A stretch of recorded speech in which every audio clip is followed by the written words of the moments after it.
Alors nous allons voir aujourd'hui la 5e trompette, le premier malheur, le déchaînement des forces de l'abîme, et c'est dans l'Apocalypse 9, les versets 1 à 12. Donc avec la 5e trompette, nous entrons dans une nouvelle phase des jugements divins. Les 4 premières avaient frappé la nature, mais ici, c'est l'humanité qui est directement visée. Un fléau démoniaque est relâché, semant terreur et souffrance sur les habitants de la terre. Ce passage nous rappelle que l'abîme est une réalité spirituelle où sont retenues des puissances démoniaques, que Satan agit avec violence, mais toujours sous le contrôle ultime de Dieu, et que ses jugements sont un appel urgent à la repentance. Lisons ensemble Apocalypse chapitre 9, versets 1 à 2. « Puis le 5e ange sonna de la trompette, et je vis un astre qui était tombé du ciel sur la terre. La clé du puits de l'abîme lui fut donnée, il ouvrit le puits de l'abîme, et une fumée épaisse s'en éleva, comme celle d'une grande fournaise. Le soleil et l'air furent obscurcis par la fumée qui s'échappait du puits. Ici, Jean voit une étoile tomber du ciel à qui est donnée la clé du puits de l'abîme. Cette étoile ne représente pas un astre physique, mais un être spirituel, probablement Satan ou un ange déchu chargé d'une mission particulière. Le fait qu'une clé lui soit donnée montre qu'il agit sous la permission divine. L'abîme mentionné dans Luc, chapitre 8, verset 31, est le lieu où sont retenues certaines puissances démoniaques. Et quand le puits est ouvert, une fumée s'élève, l'image des ténèbres, de la confusion et de la souffrance. Dieu permet parfois des jugements sévères pour pousser à la repentance. Apocalypse 9, les versets 3 à 6 nous disent « De cette fumée sortirent des sauterelles qui se répandirent sur la terre. Il leur fut donné un pouvoir semblable à celui des scorpions.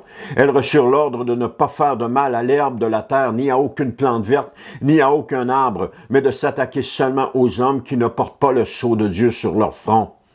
Il leur fut donné non pas de les tuer, mais de les torturer pendant 5 mois. La douleur qu'elles causaient ressemblait à celle d'une piqûre de scorpion, qu'une piqûre de scorpion inflige à un homme. En ces jours-là, les hommes chercheront la mort, mais ils ne la trouveront pas. Ils l'appelleront de leur vœu, mais la mort les fuira. » Donc, dans la fumée sortent des sauterelles, mais elles ne sont pas ordinaires. Leur origine est démoniaque. Elles reçoivent un pouvoir semblable à celui des scorpions, symbole de souffrance et d'oppression spirituelle. Leur action est limitée dans le temps, 5 mois, preuve que Dieu fixe les limites du mal. Leur mission n'est pas de tuer, mais de tourmenter, au point que les hommes chercheront la mort sans la trouver. C'est une image de détresse spirituelle et mentale profonde. C'est le fruit du rejet de Dieu. Maintenant, Apocalypse 9, 7 à 10 nous dit « Ces sauterelles ressemblaient à des chevaux harnachés pour la bataille. Elles avaient sur la tête comme des couronnes d'or et leur face ressemblait à un visage humain. Leur chevelure était pareille à celle des femmes et leurs dents à celles des lions. Leur thorax paraissait cuirassé de fer et le bruit de leurs ailes évoquait le fracas d'une charge de chars tirée pour le combat par de nombreux chevaux. Elles avaient des queues armées de dards comme celles des scorpions. C'est avec leur queue qu'elles pouvaient torturer les hommes pendant 5 mois. Jean les décrit avec des images terrifiantes, semblables à des chevaux préparés pour la guerre, couronnés comme des vainqueurs, ayant des visages humains et des cheveux de femmes, mais des dents de lion et des cuirasses de fer. Leur bruit est assourdissant, comme une armée de chars lancés au combat. Ces descriptions mettent en lumière leur puissance, leur séduction trompeuse, mais aussi leur cruauté impitoyable. Leur attaque semblable à celle d'un scorpion cause une douleur atroce. Ces images nous rappellent que le mal peut revêtir une apparence séduisante avant de révéler sa véritable nature destructrice. Apocalypse chapitre 9, 11 à 12 nous dit « Elles avaient pour roi l'ange de l'abîme qui s'appelle en hébreu Abaddon et en grec Polion. Le premier malheur est passé, voici 2 malheurs encore viennent après lui. Ces créatures ont un roi. L'ange de l'abîme, nommé Abaddon en hébreu et Apollyon en grec, ce qui signifie destruction ou destructeur. Contrairement aux sauterelles naturelles qui n'ont pas de roi, comme nous dit Proverbe 30-27, celles-ci obéissent à un chef démoniaque, preuve de leur nature spirituelle.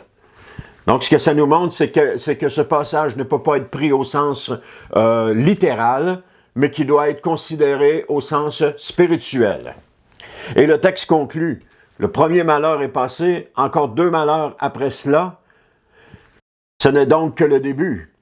L'intensité des jugements va croissant. Et ce passage est une vision saisissante de l'horreur du rejet de Dieu et du pouvoir destructeur des forces démoniaques. Mais il nous rappelle aussi que Dieu garde toujours le contrôle, que rien ne peut dépasser les limites qu'il fixe et que notre seule protection véritable se trouve en Jésus-Christ, le roi victorieux.